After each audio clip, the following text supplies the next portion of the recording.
Hello friends, आज आसतु बनैबा बुट डाली रे पियाजी। एगुड़ा आपण मैंने देखा पाऊ नथिबे। आगुरु गाँ गहली जलखिया दुकान रे पियाजी पूरा संध्या बेले हुए। एबे तो इजी हो गलानी बेसन रे पियाजी बनाउछंती। तो एटा थरे बनैकी देखंतु केमती। तो आर टेस्ट पूरा भिन्न आ बहुत टेस्ट। आसतु केमती बनाउछि मु देखिबे। प्रथम बुट डाली बतुरेई कि नै जिवे। तापर आपण कोन करिवे, ग्राइंडर जार नै ताकू दरदरा पेसी देवे। देखिपे बुट गोटा गोटा भी अच्छी फाड़।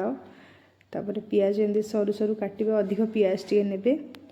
तापर देखिपे स्वाद अनुसार लुण पकईदेवे, अदा खंडे कोरिकी पकईबे।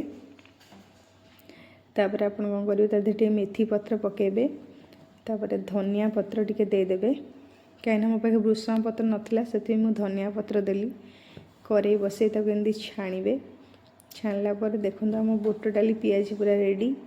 आपण खातु आ शीतर मजा नियंतु। मते लाइक, सब्सक्राइब, शेयर कर दियंतु। Bye bye.